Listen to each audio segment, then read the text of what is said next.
لا حول ولا قوة إلا بالله العلي العظيم حسبنا الله ونعم الوكيل نعم المولى ونعم النصير أعوذ بالله من الشيطان اللعين الرجيم بسم الله الرحمن الرحيم حمدا لك يا ذا الجود والإحسان والفضل والطول والامتنان وصلاة وسلاما على من لا ينطق عن الهوى إن هو إلا وحي يوحى حبيب قلوبنا وشفيع ذنوبنا وطبيب نفوسنا مولانا ومولى الثقلين جد الحسن والحسين أبي القاسم المصطفى محمد اللهم صل على محمد وعلى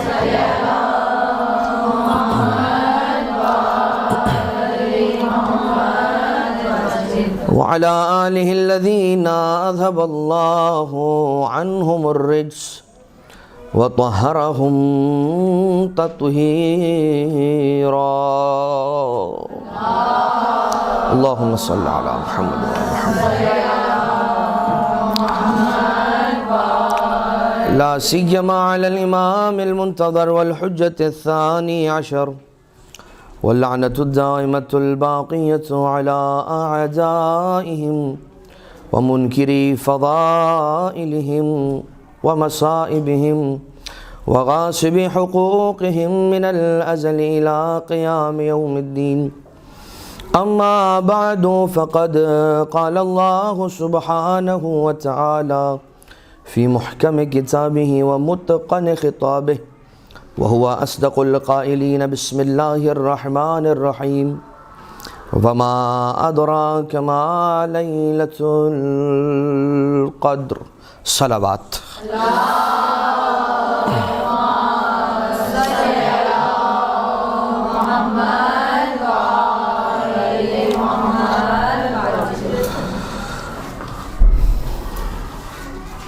تمام تر تعریفیں پروردگار عالم کے لیے اور تمام ہدیہ درود و ثنا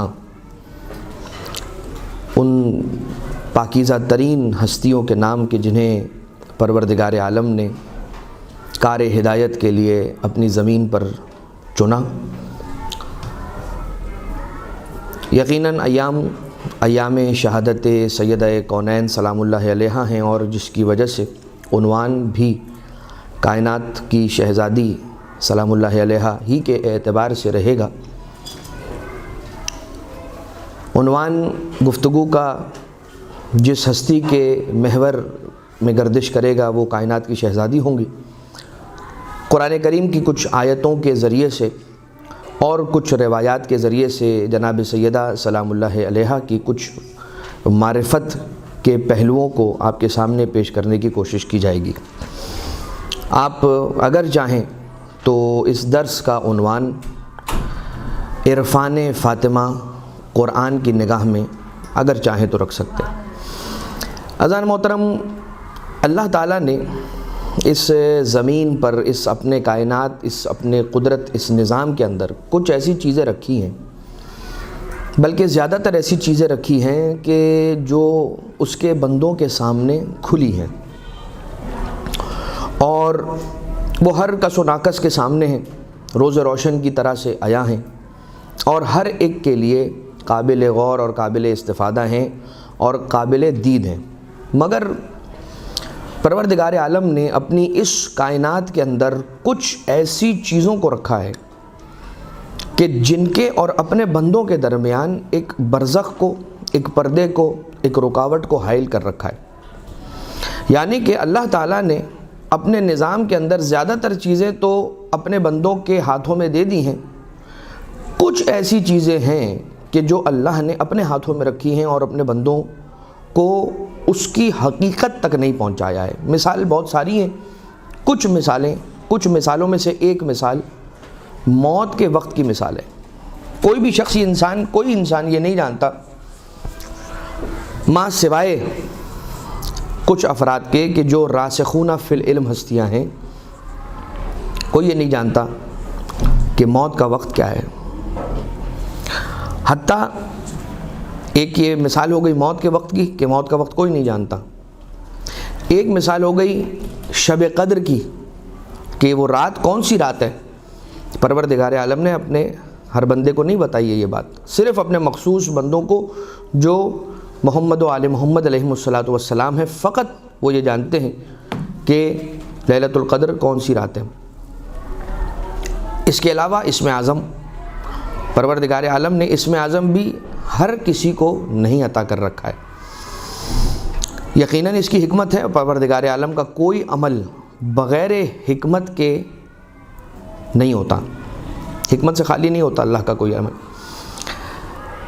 اور اچھا، اب اس کے اندر دو باتیں ہیں، یا یہ کہ انسان کو اگر پروردگار عالم دے بھی دے موت کا وقت، اللہ تعالیٰ اگر انسان کو بتا دے تو کیا ہوگا؟ فساد ہو جائے گا۔ انسان کو، کسی بھی انسان کو اپنی موت کا وقت پتہ چل جائے تو آپ صرف سوچتے چلے جائیے کہ وہ کیا کچھ کرنا شروع کر دے گا۔ یعنی زیادہ تر اس کی جو مثالیں ہوں گی نا وہ نیگیٹو سینس کے اندر ہوں گی اور منفی اس کا اثر سامنے آئے گا، اس کا جو ریفلیکشن ہوگا وہ پازیٹیو ریفلیکشن نہیں ہوگا، نیگیٹو ریفلیکشن ہوگا۔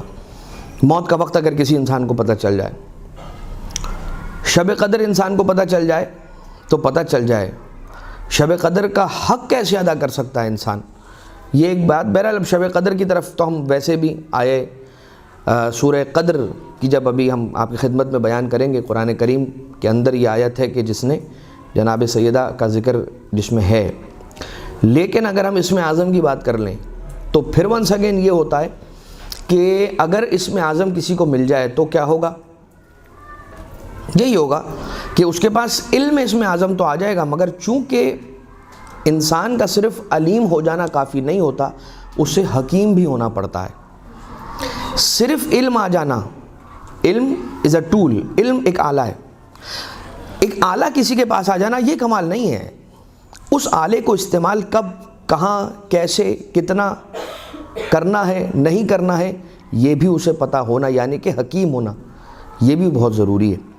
یہی وجہ ہے کہ دنیا میں بہت سارے افراد کہ جن کے پاس ویپنز ہوتے ہیں، جن کے پاس ہتھیار ہوتے ہیں، حتیٰ کہ گھر کے اندر جو کام کرنے والی خواتین ہیں جو اپنے گھر کا نظام سنبھالتی ہیں اور اسے جنت قرار دے دیتی ہیں، وہ جب گھر میں اس چھری سے کہ جس چھری سے پھل سبزی کاٹنا ہوتا ہے تو ذرا سی اگر حکمت انسان کے ہاتھوں سے چھوٹتی ہے تو نقصان ہو جاتا ہے، کبھی ہاتھ کٹ جاتا ہے، کبھی کچھ ہو جاتا ہے، کبھی کوئی اور نقصان پیدا ہو جاتا ہے۔ یہ ساری کیا باتیں ہیں کہ اللہ تعالیٰ جانتا ہے، بہتر ہوتا تو پروردگار عالم نے دے دیا ہوتا، لیکن کچھ ایسی چیزیں ہیں کہ اگر انسان کو اللہ تعالیٰ دینا چاہے تب بھی انسان کے اندر نقص ہے، نقص فاعل میں نہیں ہے، نقص قابل میں ہے۔ مطلب کیا ہوا؟ مطلب یہ ہوا کہ پروردگار عالم اگر چاہے تو ایک نیڈل ہول سے، سوئی کے ایک سوراخ سے اونٹ کی قطار گزار سکتا ہے، نہیں گزار سکتا؟ پروردگار عالم تو گزار سکتا ہے، مگر نقص جو ہے وہ اس سوراخ کے اندر ہے کہ اس میں سے، یا مثال کے طور پر ان اونٹوں کے اندر ہے کہ جو وہاں سے گزر نہیں سکتے۔ اس کو علم کلام میں ایک اصطلاح، ایک ٹرمینالوجی سے یاد کیا جاتا ہے، اور وہ اصطلاح ہے نقص فاعل میں نہیں، نقص قابل میں ہے۔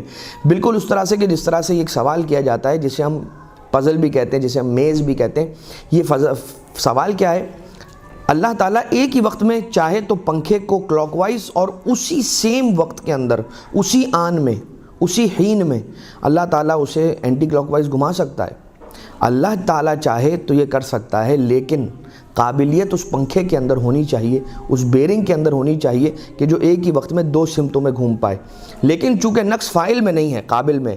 اسی طرح سے اگر آپ آ جائیے تو جو سرنامہ کلام میں ہم نے آیت کی تلاوت کی، آپ کی خدمت میں ہم نے عرض کیا وما ادراک ما لیلۃ القدر، اس کے معنی کیا ہیں؟ اور تم کیا جانو کہ شب قدر کیا ہے؟ یعنی کہ یہاں پر جو استفہام ہے نا، یہ استفہام انکاری ہے۔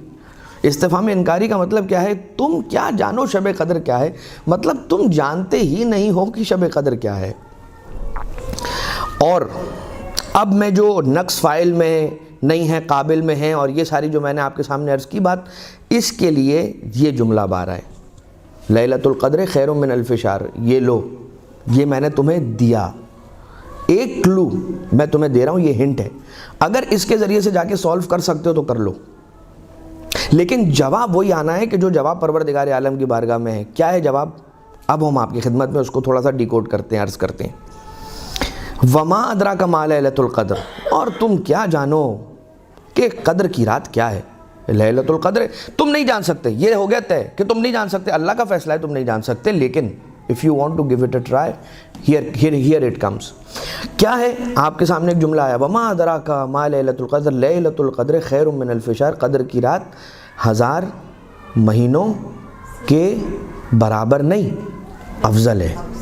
ٹھیک ہے، یعنی اگر کسی نے صحیح سے ترجمہ بھی پڑھ لیا نا تو وہ یہ سمجھ جائے گا کہ میں پہلے تو اس کو ڈیکوڈ کروں 1000 مہینوں کو، اور ڈیکوڈ بھی میں اپنے ذہن سے کر رہا ہوں گا کہ کیا کروں گا، وہ میری ذہن کی ایک خیال ہوگا میرا۔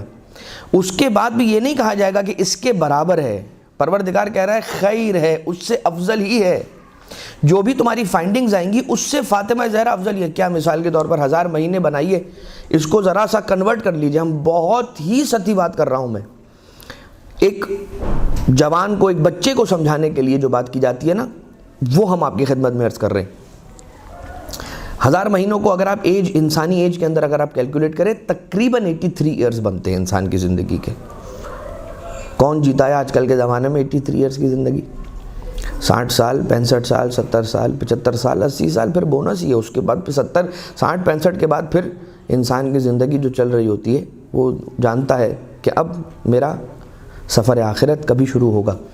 اس کے معنی کیا ہوئے؟ خیر من الف شہر، ساری زندگی تم ایک ہی کام کرتے رہو نا کہ معرفت فاطمہ زہرا سلام اللہ علیہا حاصل کرنے کی کوشش کرتے رہو، زندگی ختم ہو جائے گی تب بھی جو نتیجہ نکلے گا فاطمہ زہرا اس سے کئی گنا افضل ہی ہوں، اس سے افضل ہی ہیں فاطمہ زہرا۔ لیلۃ القدر خیر من الف شہر، یعنی کہ پروردگار عالم نے اپنی کنیز فاطمہ زہرا کو کائنات کا سب سے بڑا راز قرار دیتے ہوئے قرآن کریم کی آیت کے ذریعے سے ہمیں یہ اشارہ کروایا، بتایا ہے، سکھلایا ہے۔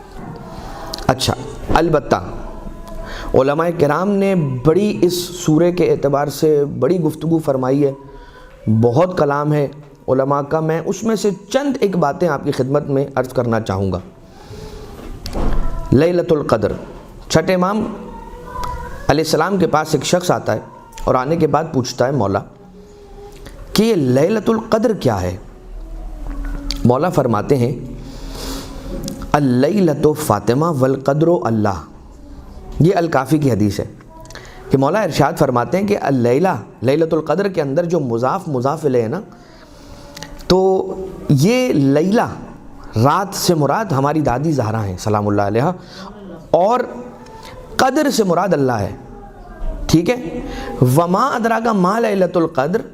اب آپ ذرا سا اس مفہوم کو جو مولا نے ارشاد فرمایا، ایک قرآن کریم کی تفسیر ہے اور ایک قرآن کریم کی آیتوں کی تعویل ہے، جس کے بارے میں فرمایا گیا قرآن کریم ہی کے اندر لا یعلم تاویلھا الا اللہ والراسخون فی العلم۔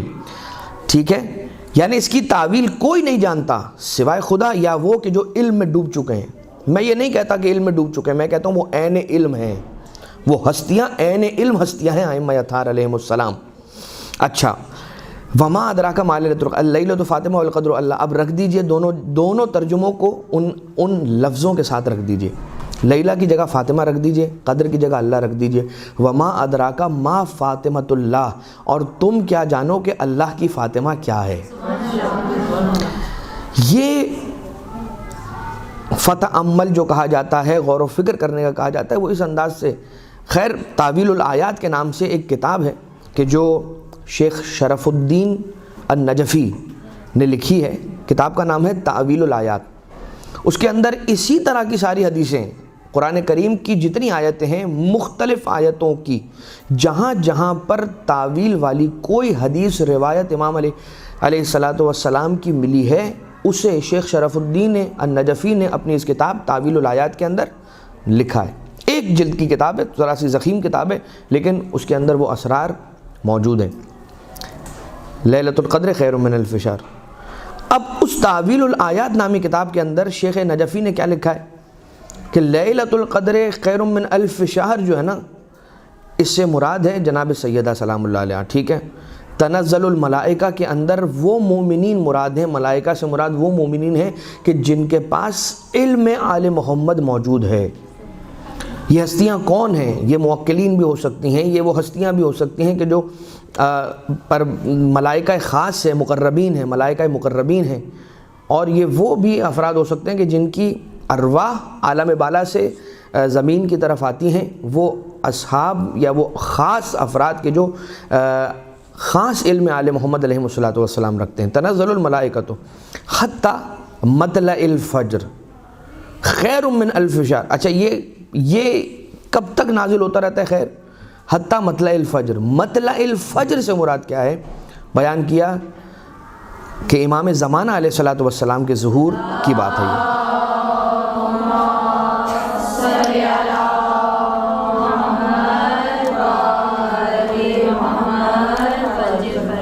اچھا، اب اس اعتبار سے اسی کانٹیکسٹ میں ابھی ہم چونکہ سورہ قدر پر ہیں، لہٰذا ہم سورہ قدر کی بات کو ایک ساتھ مکمل کر لیتے ہیں، پھر ہم اگلی آیت کی طرف چلتے ہیں۔ شیخ نہاوندی رحمۃ اللہ علیہ نے بھی اپنی کتاب کے اندر کچھ پوائنٹس جو تقابل کرنے کے لیے، یعنی کمپیریٹیو تھیوری جس کو ہم کہتے ہیں، سمجھانے کے لیے بیان کیا ہے کہ شاید یہ تعویل ہو۔ اب یہ میں پہلے آپ کی خدمت میں عرض کر دوں کہ یہ ایک عالم کا بیان ہے، امام کی روایت اس اعتبار سے نہیں ہے، لیکن چونکہ جو بات قرین قیاس لگ رہی ہے وہ اس اعتبار سے کیا، مثال کے طور پر شیخ نہاوندی نے اپنی کتاب میں لکھا کہ جیسے لیلۃ القدر اشرف لیالی ہے، اللہ تعالیٰ نے راتوں کو خلق کیا، راتوں میں سے جتنی بھی راتیں اللہ نے بنائی ہیں ان میں سے ایک رات کو چنا اور ساری راتوں کا سردار بنایا۔ اللہ نے زمینوں کو بنایا، جتنی زمینیں تھیں ان زمینوں میں سے ایک زمین کو چنا اور اسے استفا کی منزل عطا کی۔ استفا مینز چننا، لیکن اللہ کا چنا ہوا ہو تو پھر کیا بات ہوتی ہے؟ اسے کوئی منصب دیا جاتا ہے، یعنی کہ پروردگار عالم زمینوں میں سے ایک زمین کربلا کو چنتا ہے اور ساری زمینوں کا سردار بنا دیتا ہے۔ پروردگار عالم نے آسمانوں کو خلق کیا، آسمانوں میں سے ایک آسمان کو چنا، 7واں آسمان، اسے اپنا عرش قرار دیا، ٹھیک ہے۔ لیکن یہ بات ہے روایتوں کے اندر کہ اللہ نے جو سرداری دی ہے، پہاڑوں میں سے ایک پہاڑ عقیق کو کیوں پروردگار عالم نے تمام پہاڑوں کا سردار بنایا؟ وجہ یہ ہے کہ اللہ نے کائنات کی ہر شے کے سامنے مولا کائنات علیہ السلام کی ولایت کو پیش کیا تھا۔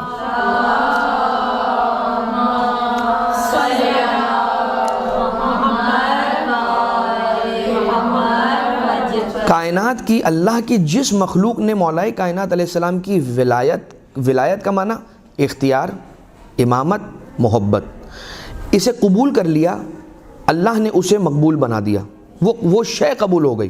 یعنی جس نے علی کو قبول کیا اللہ نے اسے قبول کیا، اور جس نے علی کو رد کیا اللہ نے اسے مردود قرار دے دیا۔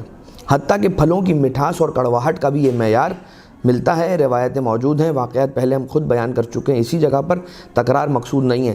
یہاں پر کیا کہا؟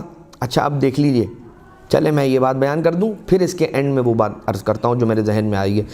جیسے لیلۃ القدر تمام راتوں کی سردار ہے، ویسے ہی کائنات کی عورتوں کی سردار فاطمہ زہرا سلام اللہ علیہا ہے۔ اب دیکھیے، کبھی آقا اور غلام برابر ہو سکتے ہیں؟ نہیں ہو سکتے۔ یہی وجہ ہے کہ آپ جناب سیدہ سے سلام اللہ علیہ سے کسی کا تقابل نہ کیجئے، اس لیے کہ تقابل تو سیدہ کا ہو ہی نہیں سکتا، بہت بڑی بات ہے۔ جناب فضہ کے مقابلے پر کسی کو لا کر نہیں کھڑا کیا جا سکتا، جناب فضہ کے مقابلے کی نہیں کوئی ملتی خاتون اتنی۔ اب بی بی کا کیا نام ہے، فضہ کا کیا نام ہے؟ نام تو آپ کا یہ نہیں ہے، لقب فضہ ہے، نام کیا ہے بی بی کا؟ میمونہ۔ خیر اب اس طرف ہم نہیں جائیں گے، لیکن ویسے ہی جناب سیدہ عورتوں کی سیدۃ نساء العالمین، سید اللیالی لیلۃ القدر، اور سیدۃ نساء العالمین جناب سیدہ۔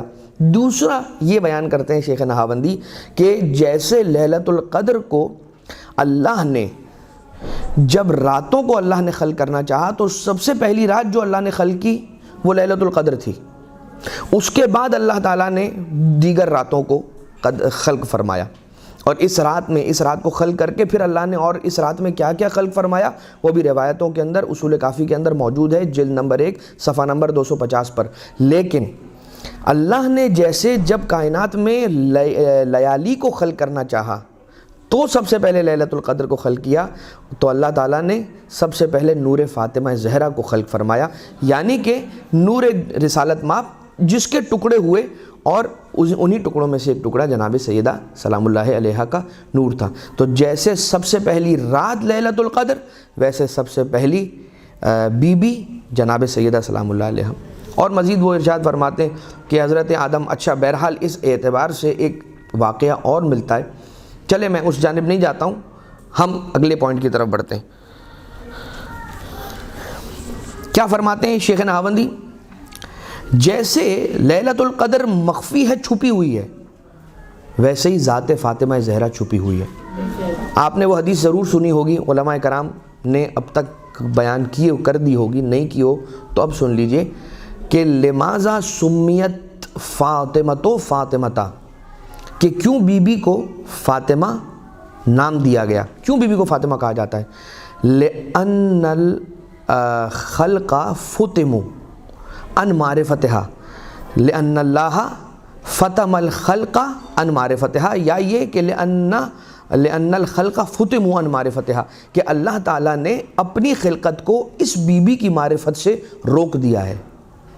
پروردگار عالم نے حقیقت فاطمہ زہرا ہر کسی کو عطا نہیں کی ہے، یہ اللہ کا حجاب بی بی ہے، یہ اللہ کے رازوں میں سے سب سے بڑا راز ہے۔ لہٰذا اچھا یہ بی بی کی فضیلت کی بات ہے کہ جو پروردگار عالم نے، اس کے معنی یہ نہیں ہے، اچھا جب میں یہ کہتا ہوں نا کہ ہم حقیقت ذات فاطمہ زہرا سلام اللہ علیہا تک نہیں پہنچ سکتے، اس کا مطلب یہ نہیں ہے کہ بی بی کی معرفت کی کوشش کرنا بند کر دی جائے، بی بی کی سیرت کا مطالعہ کرنا بند کر دیا جائے، یہ تو ہو ہی نہیں سکتا، اس لیے کہ ہماری زندگی ہے جناب سیدہ کی سیرت طیبہ کو پڑھنے میں۔ یعنی اگر ہمیں اپنی زندگی کے لیے کوئی نمونہ عمل چاہیے تو وہ جناب سیدہ سلام اللہ علیہا کی حیات طیبہ میں ہے، اہل بیت اطہار علیہم السلام کی حیات طیبہ میں۔ لیکن جب انسان ان کی معرفت کے مراحل کو، دریچوں کو طے کرتا جائے گا، دروازوں کو کھولتا چلا جائے گا، لاکس کو ڈیکوڈ کرتا چلا جائے گا، تو ایک ایسی وادی میں پہنچے گا، یہ بڑی محنت کے بعد کی بات کر رہا ہوں میں، کہ انسان اپنی زندگی لگا دے تو یہاں پر پہنچے گا کہ میں اتنا ضرور سمجھ گیا ہوں کہ میری عقل چھوٹی ہے، ذات فاطمہ زہرا بڑی ہے۔ کہ ظرف اور مظروف، ایک مظروف جو ہے وہ اس ظرف میں آ سکتا ہے کہ جو ظرف اس کے مطابق ہو۔ ہمارا ظرف جو ہے نا عقل کا وہ چھوٹا ہے، ذات جناب سیدہ بہت بڑی ہے، اس لیے ہم نہیں پہنچ سکیں گے۔ لیکن ان کی سیرت کا پڑھنا بالکل ایسا ہی ہے کہ جیسے قرآن کریم کی آیتوں کو پڑھنے سے آنکھوں کا نور بڑھتا ہے، دل کا ایمان مضبوط ہوتا ہے، بالکل اسی طرح سے قرآن ناطق فاطمہ زہرا سلام اللہ علیہا کے فضائل کا پڑھنا کتابوں سے آنکھوں کے نور کو بڑھاتا ہے، دل کے ایمان کو مضبوط کرتا ہے۔ آپ خود تقاریر مجالس سے خطاب کرنے والے افراد بیٹھے ہیں سامنے، آپ کا یہ تجربہ رہا ہوگا کہ مصائب کی تیاری کے وقت انسان جب مصائب کی روایت پڑھتا ہے تو پڑھتے پڑھتے انسان اتنا روتا ہے اور اتنا گریہ طاری ہوتا ہے کہ انسان پھر ریڈ نہیں کر پاتا وہ روایت پوری۔ پڑھتے پڑھتے فضائل کی روایت، انسان کے دل میں ایسی عجیب سی خوشی ہوتی ہے، انسان کا دل اتنا خوش ہونے لگتا ہے، اس کی روح اتنی خوش ہونے لگتی ہے کہ خود اس سے اندازہ ہو جاتا ہے کہ ان کے کلام، ان سے منسوب کلام کو پڑھنے کا میری روح پر یہ اثر ہے تو خود ان کے وجود اقدس کا کیا اثر ہوگا۔ یعنی ان سے لنکڈ ایک بات جب بیان کی جاتی ہے تو لوگوں کی روحیں اپنے اندر تغیر، اچھا تغیر محسوس کرتی ہیں۔ تو جب یہ وجود ہمارے سامنے آ جائیں، پروردگار ہمیں امام زمانہ علیہ السلام کے چہرے کے دیدار سے منور فرمائے۔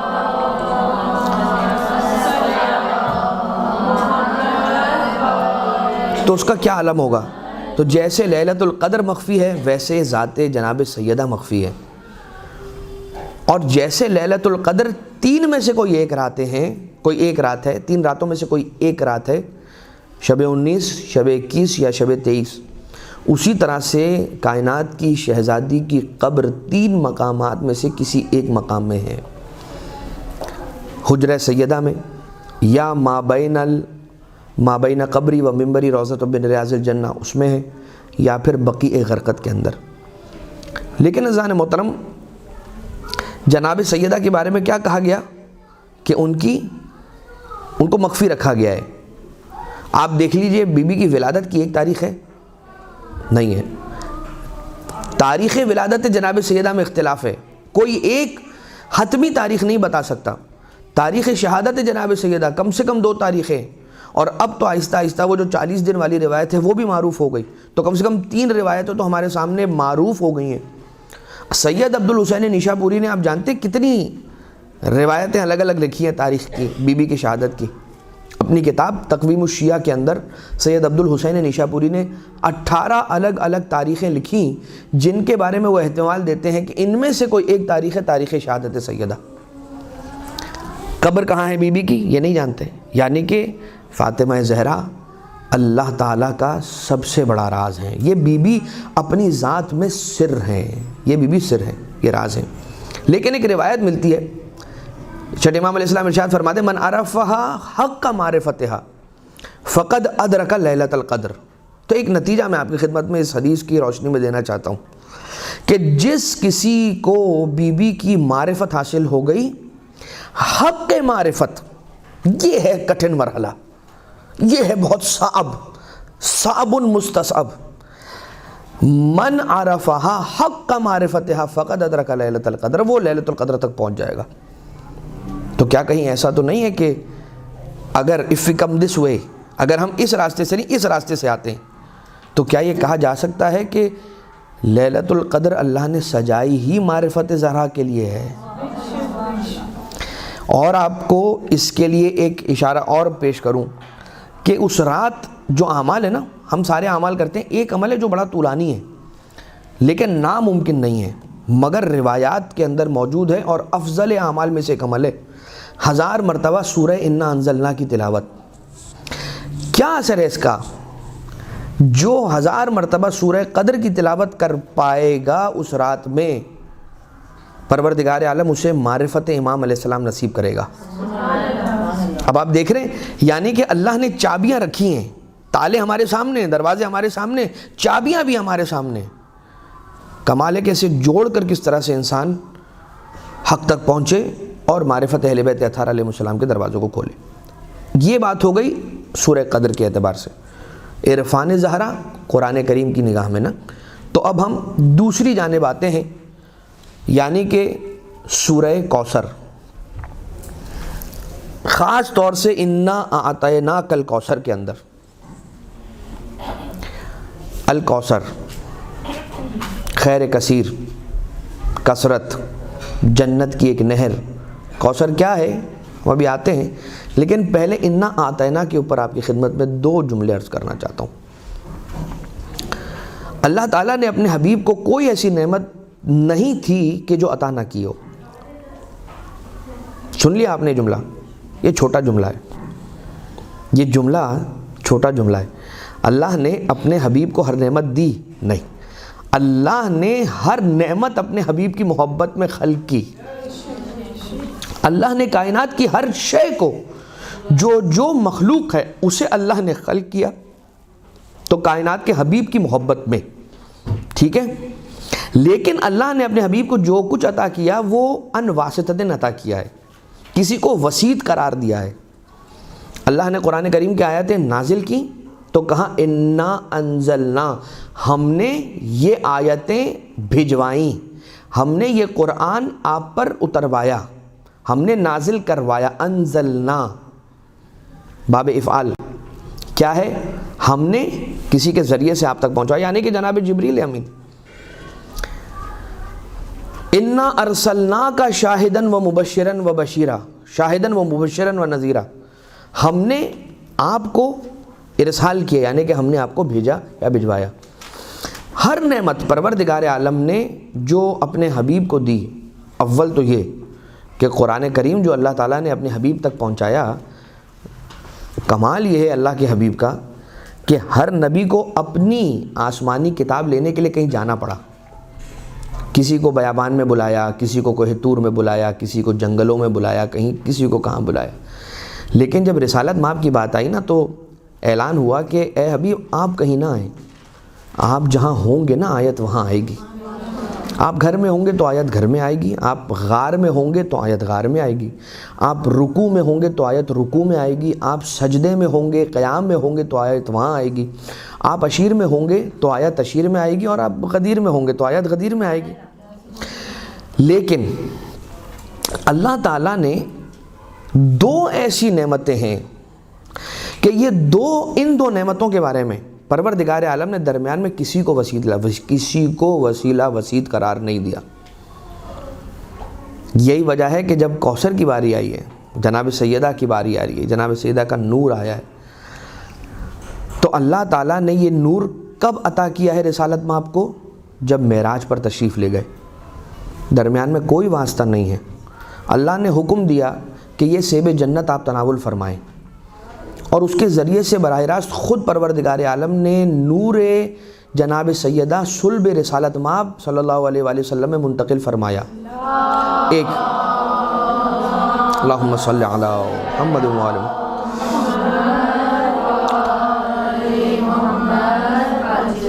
اور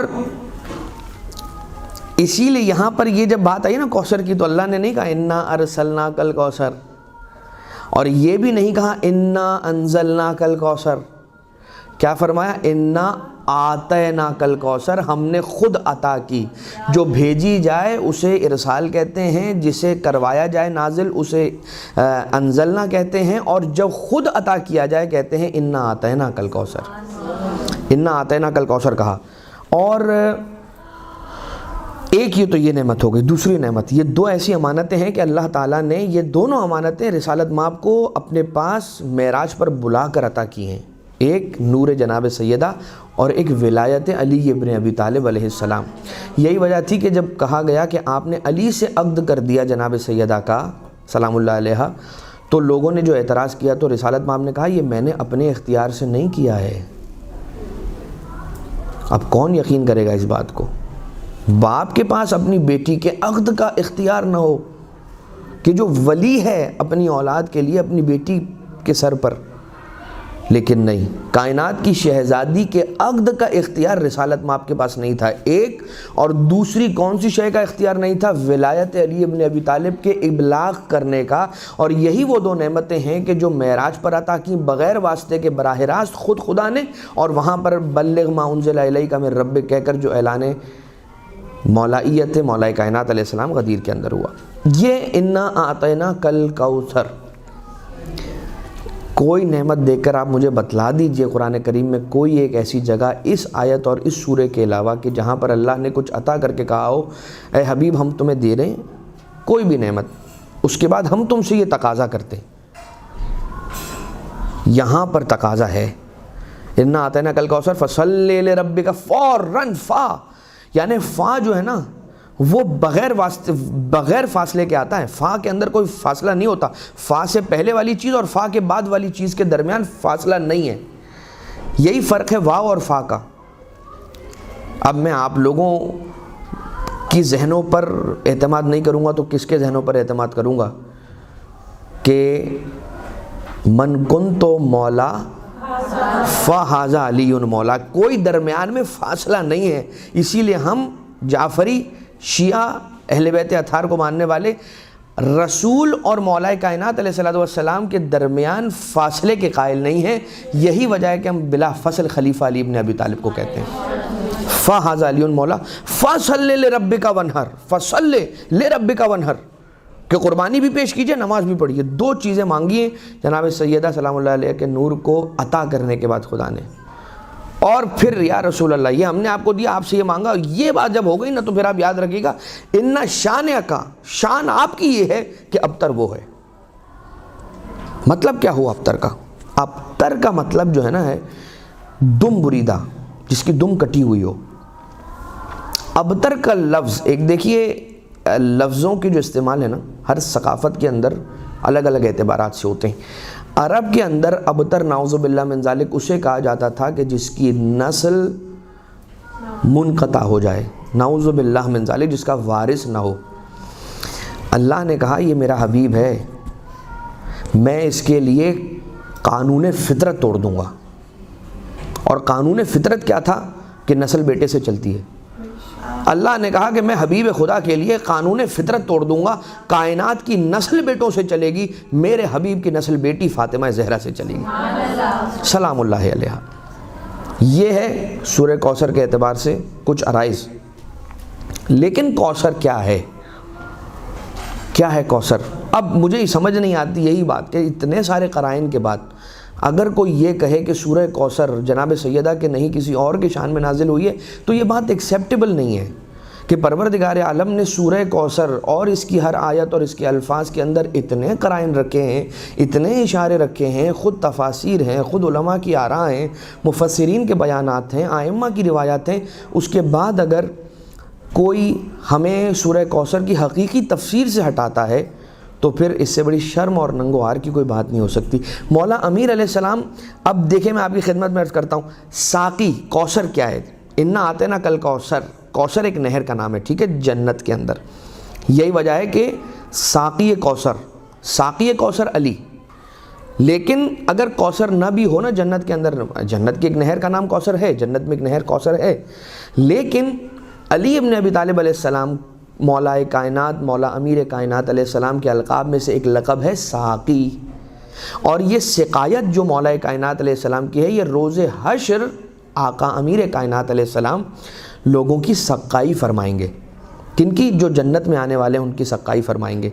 جو عام افراد ہوں گے انہیں کوزوں میں, ان کے کوزے جو اپنے ساتھ لے کر آئے ہوں گے ان میں ڈال کر پانی پلایا جائے گا مولا کائنات علیہ السلام کے ذریعے سے. اور جو افراد خاص ہوں گے یہ خود دعائے ندبہ کے آخری جملے ریّن رویّن ہنیئن سائغن لا ظمأ بعدہ بیدہ, کیا ہے وہ جملہ کہ ہم حوض کوثر پئیں کوزے میں نہیں, مولا کائنات کے دست مبارک سے. کچھ ہوں گے کہ جنہیں مولا کائنات علیہ السلام اپنے ہاتھوں میں, ان کے اپنے ہاتھوں میں مولا کائنات پانی لیں گے کوثر کا. اور جیسے کہ خواب میں ان کے ایک شاگرد نے یا ان کے فرزند نے دیکھا کہ صاحب غدیر, صاحب کتاب الغدیر شیخ عبد الحسین امینی مولا کائنات علیہ السلام کے اس صف میں کھڑے ہیں کہ جہاں پر سب پانی پینے کے لیے کوثر کا جمع ہے. جب ان کی باری آتی ہے وہ اپنا کوزہ آگے کرتے ہیں اور مولا کائنات کہتے ہیں کہ نہیں امینی, تمہارا حق یہ ہے کہ میں تمہیں اپنے ہاتھوں سے پلاؤں کوثر. خوشا نصیب پروردگار ہم سب کو وہ نصیب کرے کہ مولا کائنات علیہ السلام کے دست مبارک سے آب کوثر نصیب ہو. قیامت کے دن سقائی کا منصب مولا امیر علیہ السلام کے ہاتھوں میں ہوگا.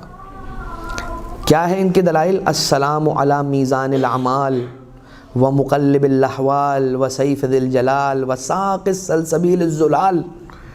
یہ کون سی زیارت ہے؟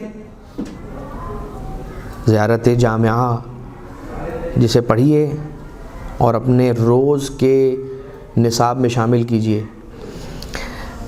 اور ایک اور مثال ہے, المشید البعث العظیم المراث المسکین الاساس ساق المؤمنین بالکاس, کہ جو مومنین کو کاس کے ذریعے سے پانی پلانے والے ہیں. من حوض الرسول المکین الامین۔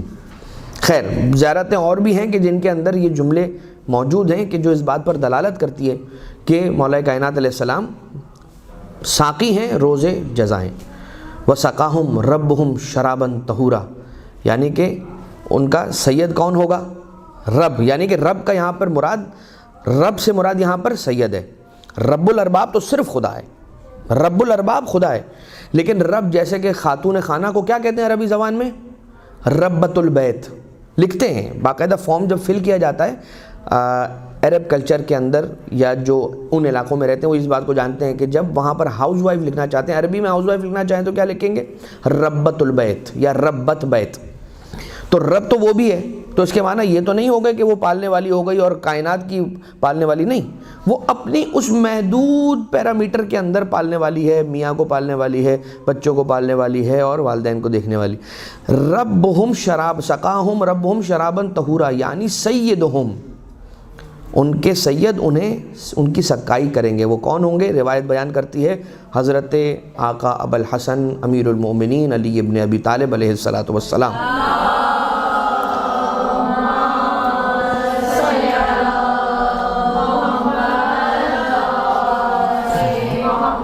اور کوثر جنت کی وہ نہر ہے جسے خدا نے رسول اپنے حبیب کو عطا فرمایا اور مختص کیا ہے اسے اپنے حبیب اور ان کی اطرت سے اور ان کے شیعوں سے اور ان کے محبین سے بس۔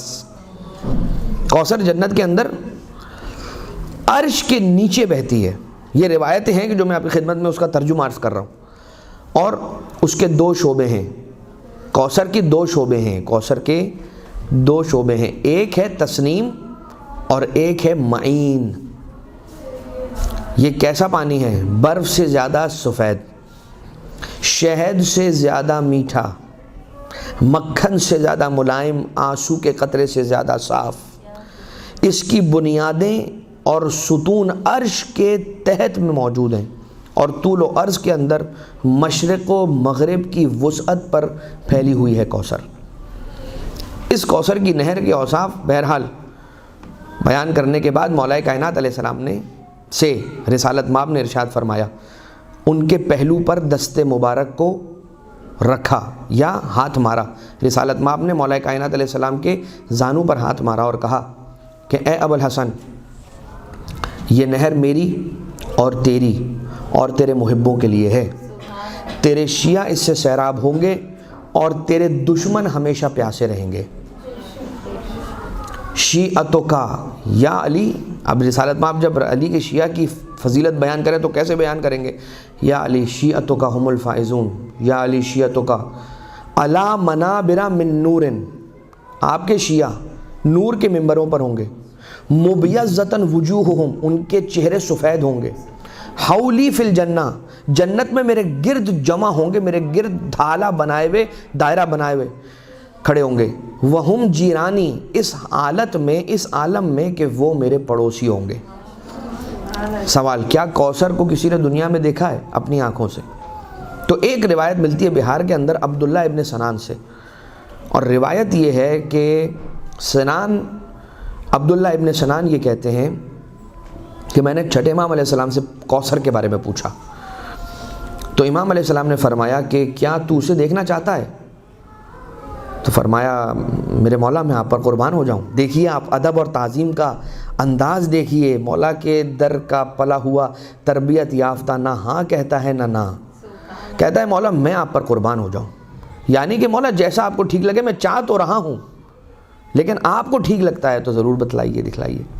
اور فرمایا کہ میرا ہاتھ تھامو اور مدینہ سے باہر چلے۔ پھر مولا نے اپنے پائے مبارک کو زمین پر مارا، اور عبداللہ ابن سنان یہ کہتا ہے کہ میں نے دیکھا کہ ایک نہر جاری ہو گئی کہ لا تدرک حافیتہ یا حافتہ الا الموضع الذی نحن فیہ قائم، یعنی کہ یہ نہر جو ہے نا اسی جگہ پر تھی کہ جہاں ہم کھڑے تھے۔ آپ ایسا سمجھ لیجئے کہ جہاں پر عبداللہ ابن سنان کو یہ نہر بہتی ہوئی نظر آئی وہ زمین پر تھی، لیکن ایک ایسا ونڈو اوپن ہو گیا کہ نظارہ کروایا ہے زمین پر۔ مدینہ کیا ہے؟ صحرا ہے، صحرا کی زمین کے ایک ٹکڑے کو مولا نے امام صادق علیہ السلام نے اس کے لیے اوپن کر دیا اور وہاں سے بہتی ہوئی کوثر دکھائی۔ خیر، وہ یہ کہتا ہے کہ مولا میں نے آج سے پہلے کبھی اتنا شفاف پانی، بلکہ آج تک ایسی چیز ہی نہیں دیکھی۔ اچھا یہ تو پانی ہے، آپ پانی کیوں نہیں ایسی چیز کیوں کہہ رہے ہیں؟ اس لیے کہ اس کے 3 رنگ تھے، اس پانی کے 3 رنگ تھے۔ 3 رنگوں والا پانی کس نے دیکھا ہوتا ہے؟ اور پھر وہ پانی پلایا گیا، اور اس کے بعد عبداللہ ابن سنان نے کہا کہ میں نے آج تک کبھی ایسے ذائقے والا پانی نہیں پیا۔ مولا نے فرمایا یہ کم ترین چیز ہے اس کثیر میں سے کہ جس کا ہمارے شیعوں سے وعدہ کیا گیا ہے۔ اب انسان جو ہے نا، وہ یہاں وہاں کسی اور کے در پر نہ دوڑے، بس اس کی پوری کوشش اس بارے میں لگنی چاہیے کہ میں کسی طرح سے وہ بن جاؤں جسے مولا نے اپنا شیعہ کہا ہے، تو پھر خود بخود ہوگا۔ یہی ہوتا ہے جب وہ چھٹے امام علیہ السلام نے فرمایا کہ مومن مومنہ جہاں کہیں پر بھی اس کی روح پرواز کرے گی، اس کی روح وادی السلام لائی جائے گی، ہے نا؟ مولا نے کہا نہیں کہا؟ پھر بھی جب ہم وہاں جاتے ہیں تو دیکھتے ہیں یا نہیں دیکھتے ہیں کہ کتنے سارے لوگ زمین پر بیٹھ جاتے ہیں اور اس کے بعد لائنیں کھینچنا شروع کر دیتے ہیں۔ کوئی دائرہ بناتا ہے، کوئی باکس بناتا ہے، کوئی کیا بناتا ہے، کوئی کیا کھینچتا ہے، کوئی نام لکھتا ہے۔ انسان کے ایمان کا بڑا پتہ چل جاتا ہے وہاں پر کہ وہ اپنے ہاتھوں کی بنائی ہوئی لکیر پر زیادہ اعتماد کرتا ہے یا چھٹے امام علیہ السلام کی حدیث پر زیادہ اعتماد کرتا ہے۔ مولا نے فرما دیا تو یہ کائنات کے سچے ایسے ہیں، دنیا کے عام سچوں کی بات اور ان سچوں کی بات جو صدیق اکبر ہوں، بی بی جو صدیقہ کبریٰ ہیں، ان سچوں کی بات پتہ ہے کیسی ہے؟ جو عام سچے ہوتے ہیں نا، وہ وہی بولتے ہیں جو سچ ہو، اور یہ جو بول دیتے ہیں وہ سچ ہو جاتا ہے۔ لہٰذا ہم اہل بیت اطہار علیہ السلام کی روایت اور ان کی بتائی ہوئی باتوں پر اتنا زیادہ یقین رکھیں کہ کبھی کبھار مجھے بڑا تعجب ہوتا ہے کہ اسٹوڈنٹس، اسکالرز، ایون اسکالرز اب تو جب یہ بیان کرتے ہیں کہ فلاں ویسٹرن اسکالر نے، فار ایگزامپل اینسٹائن نے، فار ایگزامپل شیکسپیئر نے، فار ایگزامپل کسی نے کیا نام لیتے رہتے ہیں، ان لوگوں نے کیا زبردست بات کہی، انہی سے اگر آپ جا کر یہ کہنا قال الباقر علیہ السلام، عجیب ان کا چہرہ بگڑ جاتا ہے، عجیب ان کا اچھا خاصا کھلتا ہوا چہرہ اتر جاتا ہے۔ نعوذ باللہ من ذالک، یہ بڑی شرم کی بات ہے، بڑی افسوس کی بات ہے۔ اور آج کل اگر آپ ذرا سا انٹلیکچول طبقہ، جسے ہم اور آپ انٹلیکچول کہنے لگے ہیں، اور وہ بھی اپنے آپ کو انٹلیکچول سمجھنے لگے ہیں اپنے زعم میں، یہ کہتے ہیں کہ مولانا بی پریکٹیکل، یہ بہت پرانی باتیں ہو گئیں، اب آؤٹ ڈیٹڈ ہو گئیں، ہمارا تو فون ہفتے میں 2 بار 1 مرتبہ وہ اپڈیٹ ہوتا ہے، تو اب تو سالوں گزر گئے۔ لیکن یہ بات یاد رکھیے گا کہ جس کا اختیار زمانے پر نہیں ہے نا، اسے زمانے کے اپڈیٹ ہونے پر اپڈیٹ ہونا پڑتا ہے، لیکن جو زمانے پر بھی تسلط اور اختیار رکھے اسے امام کہتے ہیں، اور جو زمانے کا بھی امام ہو اسے اپڈیٹ ہونے کی ضرورت نہیں ہے۔ ہمیں اپنے آپ کو امام کی تعلیمات کے مطابق اپڈیٹ کرنے کی ضرورت ہے تاکہ ہم ہر زمانے کے اندر زندگی گزار سکیں۔ انسان کو پروردگار عالم نے، جس کو کہتے ہیں نا کہ یہ ایسی اپڈیٹ آئی ہے کہ اب اس کے بعد کبھی اپڈیٹ ہونے کی ضرورت نہیں پڑے گی، فون کو، ٹیبلٹ کو، ہینڈ ہیلڈ کو، کسی بھی ڈیوائس کو۔ اللہ تعالیٰ نے ہمیں تعلیمات اہل بیت اطہار کی شکل میں وہ خزانہ دے رکھا ہے کہ اگر ہم اس سے جڑ گئے تو پھر ہمیں کوئی پیچھے نہیں کر سکتا، ہم سے زیادہ آگے کوئی نہ ہوگا۔ خیر یہ بات تو تھی، ہم نے جو آپ کی خدمت میں عرض کی کہ جو کم سے کم ترین علی ابن ابی طالب علیہ السلام کے شیعوں کے لیے اللہ نے رکھا ہے، اس کی ایک جھلک دکھائی ہے مولانا عبداللہ ابن سنان کو۔ خیر یہ بات تھی کوثر کے اعتبار سے۔ ایک درود بھیجیں گے سارے مل کر محمد و آل محمد پر۔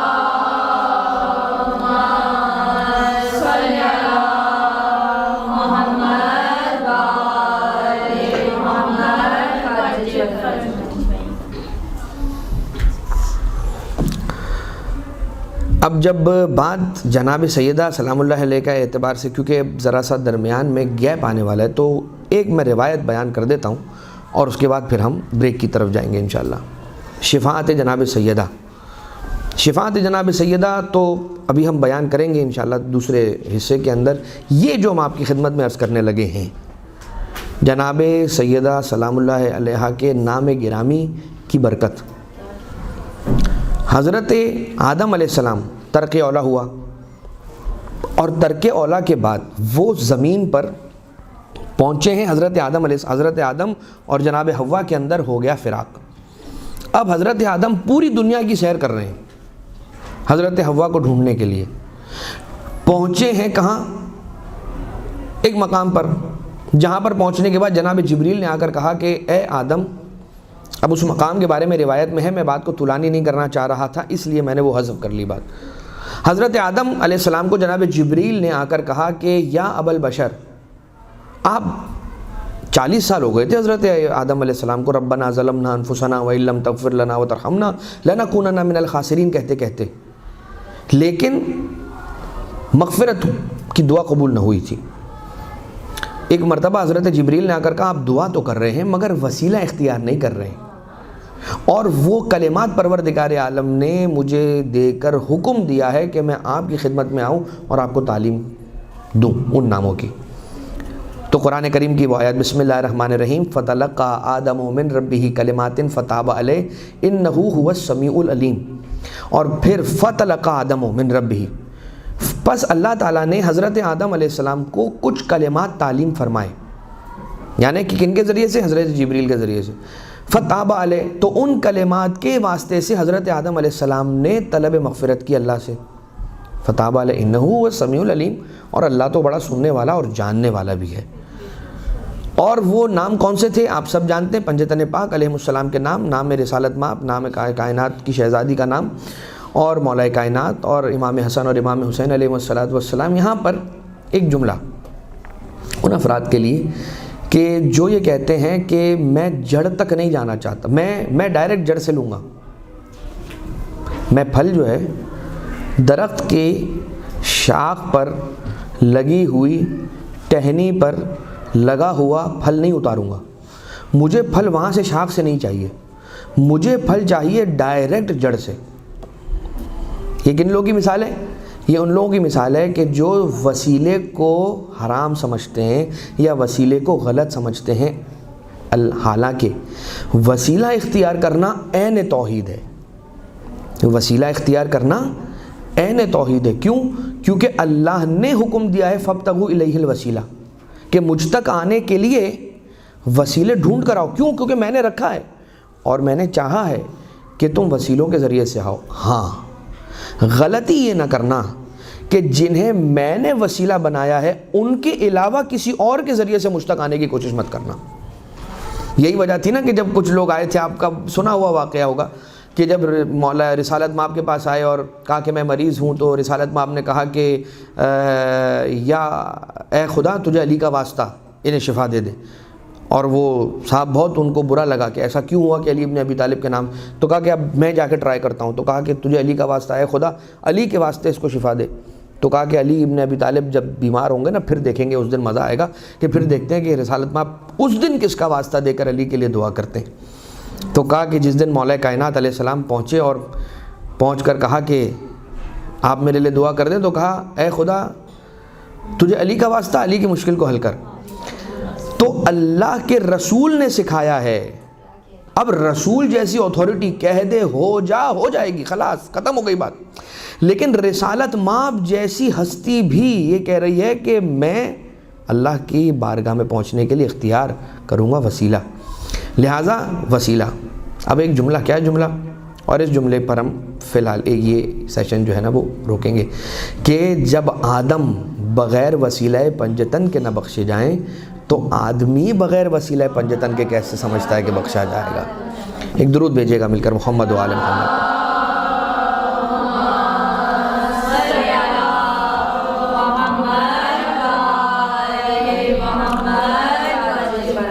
اور اسی طرح سے پھر کچھ چیزیں اور ہیں کہ جیسے جناب سیدہ سلام اللہ علیہا کے نام کے اعتبار سے آپ نے سن رکھا ہوگا کہ نام جناب سیدہ کے ذریعے سے نجف اشرف کے اندر کئی سالوں پہلے ایک واقعہ آیت اللہ کشمیری کے دور میں، آیت اللہ سید غالباً سید مرتضیٰ کشمیری کا دور تھا کہ ایک طالب علم اپنے حجرے کے اندر کچھ سامان رکھتا ہے، باہر سے کمرے کو بند کر تالا لگا دیتا ہے اس حالت میں کہ چابی اندر رہ جاتی ہے، اور پھر مسئلے کو حل کرنے کے لیے، مشکل کو حل کرنے کے لیے مشکل کشائے کائنات کے روضے کا رخ کرتا ہے، اور جیسے ہی وہ مولا کے روضے کی طرف جانا چاہتا ہے تو ایک مرتبہ اسے راستے میں یہ آیت اللہ کشمیری ملتے ہیں۔ اب طالب علم جو ہوتے ہیں نا، ان کے بات کرنے کا اور ان کی ٹربل شوٹنگ کا انداز ذرا الگ ہوتا ہے۔ انہوں نے یہ کہا، طالب علم نے یہ کہا آیت اللہ کشمیری سے کہ آپ مجھے مادر موسیٰ کا نام بتا دیں۔ کہا کہ بیٹا خیریت ہے نا، مادر موسیٰ کا نام؟ کہا وہ میرا تالا بند ہو گیا ہے اور وہ لاک ہو گیا ہے کمرہ اور چابی اندر رہ گئی ہے، اور میں چاہتا ہوں کہ تالے پہ مادر موسیٰ کا نام پڑھوں، کیونکہ میں نے کسی کتاب میں یہ پڑھا ہے کہ مادر موسیٰ کا نام اگر بند تالے پر پڑھا جائے تو تالا کھل جاتا ہے۔ تو مسکرانے لگے آیت اللہ کشمیری اور کہا کہ مجھے تم یہ بتاؤ تمہارا مدرسہ کہاں ہے، اس کا روم کون سا ہے، میں چلتا ہوں تمہارے ساتھ، تمہیں ہیلپ آؤٹ کرتا ہوں۔ یعنی اپنے دور کا مرجع ایک تو اکیلا چل کے آ رہا ہے حرم سے کہ جسے کوئی بھی آ کر ایکسیس کر سکتا ہے اور روک سکتا ہے اور اس سے بات کر رہا ہے، اور اس بہرحال حالات الگ تھے، اب آج کل کے حالات الگ ہیں لہٰذا مسائل ہیں، لیکن یہ وہ دور تھا، اور خود چل کر کیا انکساری ہے، چلے ہیں اور آئے ہیں، اور اس کے بعد تالے پہ ہاتھ رکھا، زبان ہلی، لب ہلے، تالا کھل گیا، اور وہ خوش، چونکہ مشکل میں تھا، افطار کا وقت قریب تھا، ماہ رمضان میں ہوا یہ واقعہ، اور بس وہ اپنی مشغولیت کے اندر ایسے مصروف ہو گیا کہ بھول گیا پوچھنا کہ مادر موسیٰ کا نام کیا ہے، اور آیت اللہ کشمیری وہاں سے چل پڑے۔ اتنے میں جب اسے یاد آیا تو فوراً دوڑا، راستے میں روکا، مل گئے انہیں، اور روک کر پوچھا کہ آپ نے بتایا نہیں کہ مادر موسیٰ کا نام کیا ہے؟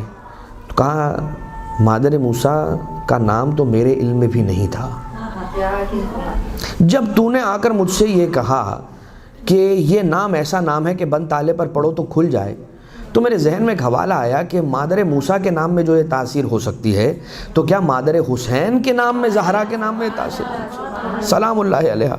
بس میں نے بی بی کا نام پڑھا تھا اور تالا کھل گیا تھا۔ لیکن یہ کب ہے جانتے ہیں عزیزوں؟ یہ ہے یقین کے ساتھ۔ اگر دل میں یقین کی دولت ہے تو یہ بند تالا کھلے گا، لیکن اگر یقین نہیں ہے تو بس استغفار کرنی چاہیے انسان کو گناہوں کے لیے، گناہوں کی، اور پروردگار عالم سے یہ دعا کرنی چاہیے کہ پروردگار ہمیں معرفت اہل بیت اطہار کی بھیک، معرفت اہل بیت اطہار علیہ السلام کا رزق، معرفت اہل بیت اطہار کا نور نصیب فرما، اور اس نور کی تاثیر ہماری زندگیوں میں، اس کی تجلیاں ہماری زندگیوں میں ایسے رکھ دے کہ ہم ایسی زندگی گزاریں کہ جیسی زندگی اہل بیت عصمت و طہارت علیہم الصلاۃ والسلام نے ہم سے چاہی ہے۔ ایک درود بھیجے گا مل کر محمد و آل محمد۔